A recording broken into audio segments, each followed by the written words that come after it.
Bonjour.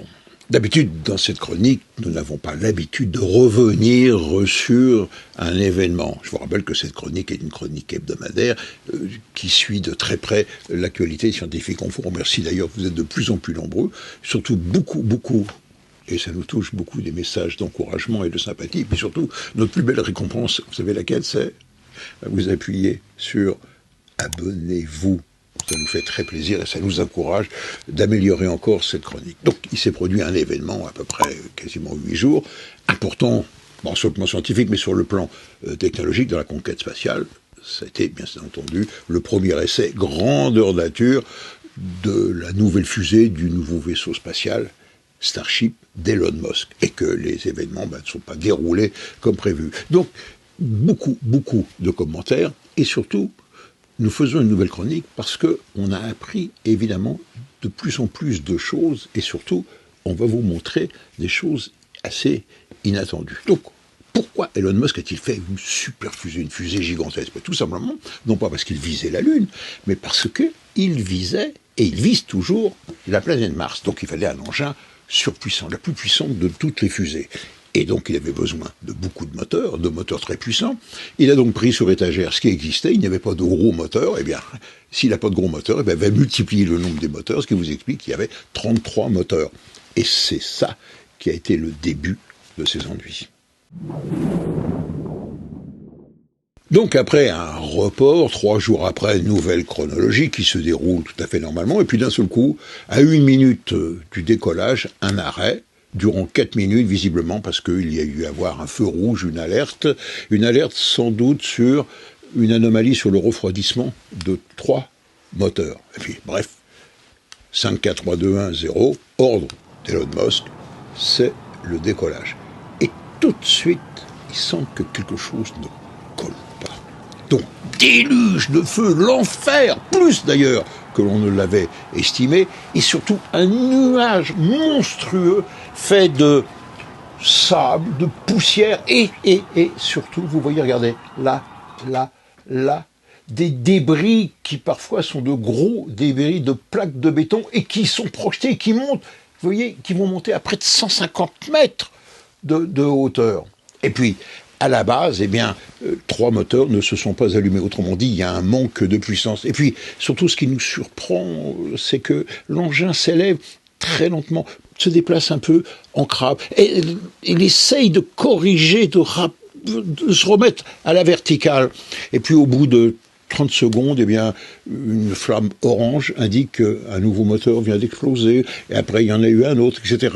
Ça a été une cascade d'arrêts de moteurs. Au total, rapidement dit, 8 moteurs se sont donc arrêtés, ont manqué à l'appel, et là, c'en était fini de la mission. L'engin était incapable de s'élever à plus de 39 km d'altitude, de dépasser la vitesse de 1600 km par heure. Je vous rappelle qu'il devait monter jusqu'à 60 km d'altitude, donc c'en était fini.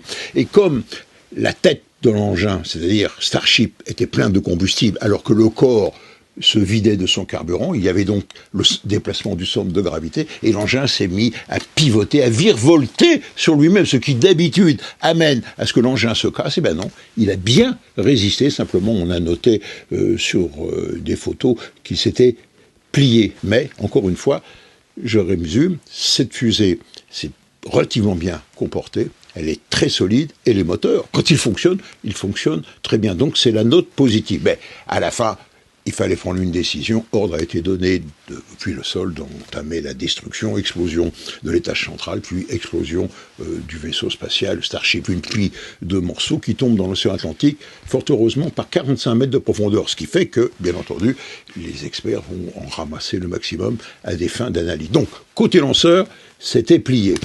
Reste qu'au niveau du sol, là, il y a eu beaucoup de dégâts. Visiblement, l'équipe d'Elon Musk lui-même, ont sous-estimé l'importance du déluge et l'impact du déluge de feu qui a déferlé sur la table de lancement. Je vous rappelle que la fusée est posée sur une table avec des pieds qui reposent sur le sol, avec des dalles de béton en dessous pour protéger, parce que tout le reste, c'est que du sable, et que, eh bien, il manque un certain nombre d'éléments. Regardez, quand on voit le champ de tir, ce qu'il en est, c'est une vision de... comme s'il y avait une guerre. Alors regardez, il y a eu d'abord un nuage de poussière, de débris qui ont mitraillé, vous voyez, c'est la voiture d'un photographe, la vitre arrière a explosé, partout. Il y a des débris, il y a des blocs de béton qui ont été jusqu'à, certains ont dit 10 km de distance, et puis une pluie de sable et de gravats et d'un nuage qui a été jusqu'à la mer. Bref, une vision d'apocalypse. Et on peut se demander pourquoi Elon Musk n'a-t-il pas pris les solutions techniques qui sont connues, qui existent, parce que l'on n'est pas, ça fait près de 50 ans qu'on lance des fusées, à savoir, la fusée repose sur une table de lancement que l'on amène ou qui est à poste, que cette table est placée en hauteur, comme à Cap Kennedy, sur une butte de 25 mètres de hauteur, et que les gaz de combustion sont extrêmement chauds et très importants, sont déviés par des déflecteurs, mais également refroidis par puissants jets d'eau en provenance d'un réservoir placé en hauteur, et bien tout ceci n'existe pas. Pourquoi a-t-il fait ces choix? Sans doute pour aller plus vite, sans doute également pour montrer, parce que c'est sa logique, que l'on peut faire simple et pas cher et rapidement, et qu'un pas de tir beaucoup plus simple, il a l'avantage de pouvoir être installé rapidement et d'être installé peut-être dans un autre pays. Mais ces choix, malheureusement, ont été mauvais. Erreur fatale? Pas tout à fait. Il en faudra tout de même plus pour Elon Musk pour baisser les bras et renoncer à Mars. Ça, c'est très loin. C'est dans 30-40 ans. Moi, personnellement, je ne le verrai pas. Mais disons, renoncer, ce qui est, dans les années qui viennent, à la Lune.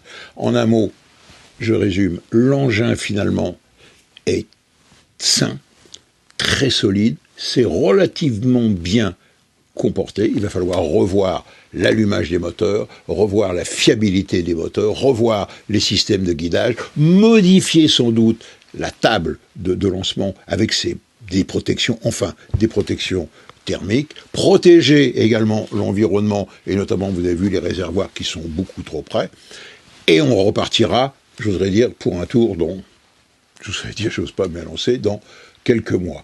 Mais encore une fois, c'est positif d'un côté, négatif de l'autre. La Lune est toujours en vue, mais il faut reconnaître qu'aujourd'hui, elle s'est éloignée.